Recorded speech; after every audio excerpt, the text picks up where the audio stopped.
Hello students, कैसे हैं आप सभी। मैं पूनम तिवारी आप सभी स्टूडेंट्स का Hindi NCERT by Poonam Tiwari channel पर स्वागत करती हूं।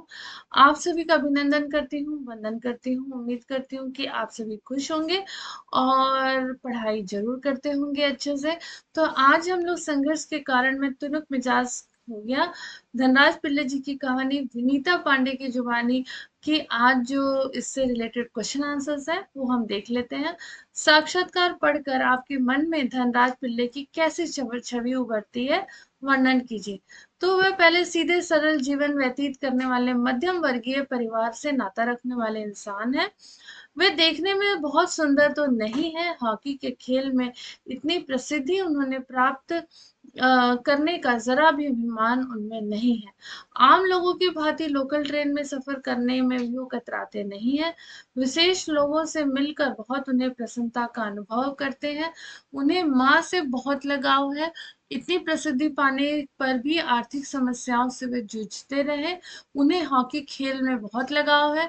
लोग भले उन्हें तुनुक मिजाज समझे, लेकिन वे बहुत सरल हृदय मनुष्य हैं।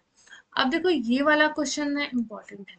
धनराज पिल्लै ने जमीन से उठकर आसमान का सितारा बनने तक का सफर तय किया।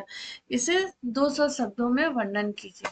यह कहना उचित नहीं कि धनराज पिल्लै ने जमीन से उठकर आसमान का सितारा बनने का सफर तय किया, क्योंकि वे बहुत ही साधारण परिवार से थे। उनका बचपन बहुत मुश्किलों से भरा था। एक हॉकी स्टिक खरीदने की भी उनकी हैसियत नहीं थी।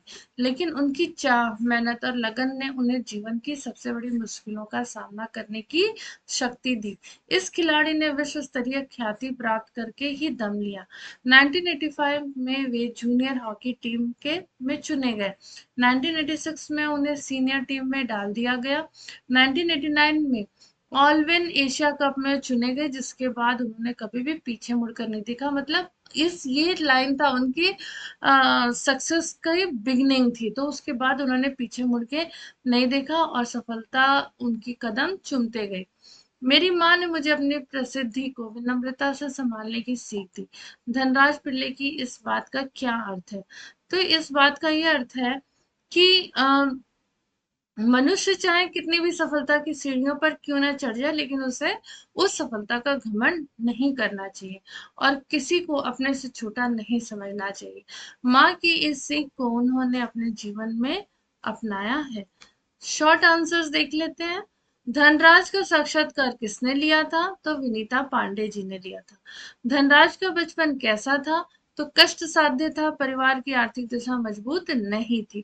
धनराज पिल्ले के अपने बारे में क्या चाहते हैं, क्या चाहत है?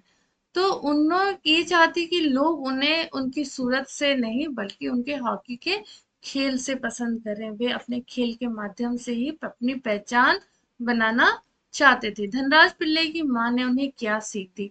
तो उन्हें सीख दी कि प्रसिद्धि को विनम्रता से संभालना चाहिए। यदि कोई विशेष सफलता प्राप्त करने पर मनुष्य प्रसिद्ध हो जाए तो उसे उसका घमंड नहीं करना चाहिए। एक सितारा दूसरे सितारे को मिलना चाहता है। जैकी श्रॉफ ने अ, धनराज को जूही चावला से मिलवाते समय ये क्यों कहा? तो धनराज ने जैकी श्रॉफ से कहा कि वे जूही चावला के फैन हैं, अर्थात उन्हें पसंद करते हैं। तो धनराज को जूही से मिलवाते वक्त कहा, एक सितारा दूसरे सितारा से मिलना चाहता है। वास्तव में जूही को फिल्मी दुनिया की प्रसिद्ध अभिनेत्री और धनराज को खेल का उच्च कोटि का खिलाड़ी समझते थे। अब कृत्रिम घास से आप क्या समझते हैं? तो एक कालीन की भांति बिछाई जाती है, न कि मिट्टी में उगाई जाती है। धनराज के जीवन से हमें क्या सीख मिलती है? तो सीख ये मिलती है कि मन में आगे बढ़ने की चाहत हो, मेहनत और लगन हो, दृढ़ निश्चय हो।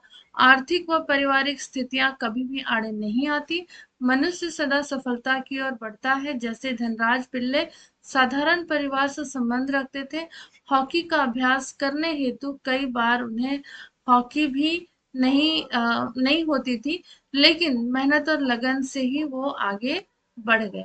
तो उम्मीद करती हूँ कि आपको ये क्लास अच्छी लगी होगी और धनराज पिल्ले के जीवन से आप लोगों ने बहुत कुछ सीखा होगा। बहुत ही इमोशनल स्टोरी है ये और इससे कुछ सीखिए और अपने जीवन को एक नया मोड़ दीजिए। तो मिलते हैं अगले क्लास में। क्लास अच्छी लगी हो तो क्लास को लाइक करिए, शेयर करिए, सब्सक्राइब करिए। मिलते हैं अगली क्लास के साथ। धन्यवाद।